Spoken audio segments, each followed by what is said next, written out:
7 अक्टूबर 2023 को हमास ने इजराइल पर हमला किया। इसके बाद इजरायली सेना ने गाजा पर जमीनी हमला कर दिया, लेकिन हमास को बचाने के लिए यमन का हूती सबसे पहले मैदान में उतरा और उसने लाल सागर में अमेरिका और इजराइल से जुड़े मालवाहक जहाज और सैन्य जहाजों पर हमले शुरू कर दिए। हूती ने लाल सागर, अरब सागर और हिंद महासागर में अभी तक 80 से ज्यादा हमले किए हैं।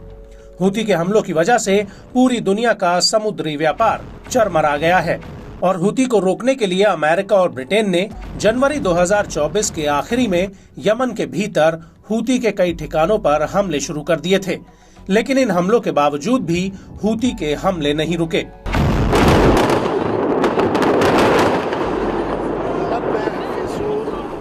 हूती ने मिडिल ईस्ट में अमेरिका के कई मालवाहक जहाजों और युद्धपोतों को निशाना बनाया और अब तो नौबत ये आ गई है कि अमेरिका के सब्र का बांध टूट चुका है और यही वजह है कि हूती को रोकने के लिए अमेरिका ने अपनी तरकश से हूती के खिलाफ सबसे ताकतवर हथियार को निकाला है। जी हाँ, हम बात कर रहे हैं अमेरिका के स्टेल्थ टेक्नोलॉजी से लैस B-2 स्टेल्थ बॉम्बर की।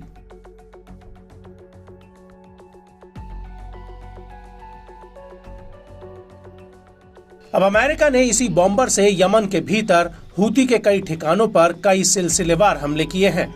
इसकी जानकारी अमेरिकी रक्षा मंत्री लॉयड ऑस्टिन ने दी है। ऑस्टिन का कहना है कि इन बॉम्बर्स ने जमीन के नीचे मौजूद हूती के हथियार डिपो को तबाह कर दिया है। लॉयड ऑस्टिन ने कहा कि अमेरिका की टारगेट्स को लक्षित करने की ताकत का एक अनूठा प्रदर्शन था, जिसे हमारे विरोधी पहुंच से बाहर रखने की कोशिश करते हैं, चाहे वो जमीन के कितने भी नीचे हो। अमेरिकी एयरफोर्स ने B-2 स्टेल्थ बॉम्बर से अमेरिका की वैश्विक हमले की क्षमताओं का प्रदर्शन किया है। वहीं अमेरिकी न्यूज चैनल CNN का कहना है कि अमेरिकी सेना ने यमन के भीतर हूती के 5 अंडरग्राउंड हथियार डिपो को B-2 स्टेल्थ बॉम्बर से उड़ा दिया। अमेरिकी रक्षा मंत्री लॉयड ऑस्टिन ने कहा कि हूती पर हमले का आदेश राष्ट्रपति जो बाइडेन की तरफ से दिया गया था ताकि उसकी ताकत को कम किया जा सके। अमेरिका का कहना है कि हूती के इन हथियार डिपो में कई तरह के उपकरण थे, जिनका इस्तेमाल लाल सागर में हमले में हुआ था। आपको बता दें कि अमेरिका का B-2 स्टेल्थ बॉम्बर एक बेहद ही ताकतवर जेट है। ये सामान्य लड़ाकू जेट्स के मुकाबले कहीं गुना ज्यादा बड़े बमों को ले जा सकता है। ये बॉम्बर परमाणु बम भी ले जा सकते हैं। ये 20 टन के बम और 227 किलो के GPS गाइडेड बमों को ले जा सकता है। साल 1999 में कोसोवो युद्ध में अमेरिका ने इनका इस्तेमाल सबसे पहले किया था। इसके बाद इन्हें अफगानिस्तान, इराक और लीबिया में तैनात किया गया। हालांकि सैन्य अभियानों में अमेरिका इन बॉम्बर्स का इस्तेमाल बेहद ही कम करता है, क्योंकि इस एक बॉम्बर की कीमत $1 अरब से भी ज्यादा है।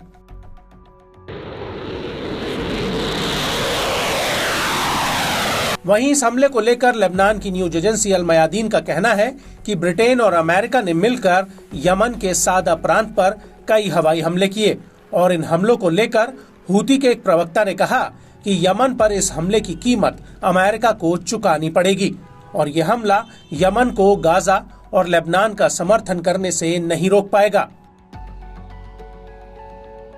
इस सब के बीच आपको ये भी बता दें कि बीते दिनों में हूती ने अमेरिका को कई तगड़ी चोट दी है। हूती ने अभी तक अमेरिका के कुल 11 MQ-9 रीपर ड्रोन्स को मार गिराया है और 27 सितंबर 2024 को हूती ने लाल सागर में अमेरिका के 3 डिस्ट्रॉयर्स पर हमला किया था। ये तीनों ही कब्जे वाले फिलिस्तीन की तरफ जा रहे थे।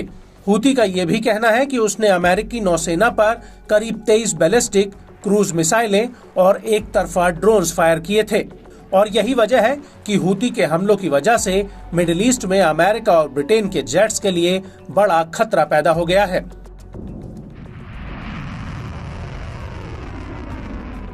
लेकिन अमेरिका द्वारा की गई इस बमबारी के बाद हूती के हमलों में कितना ब्रेक लगेगा, ये तो आने वाला वक्त ही बताएगा।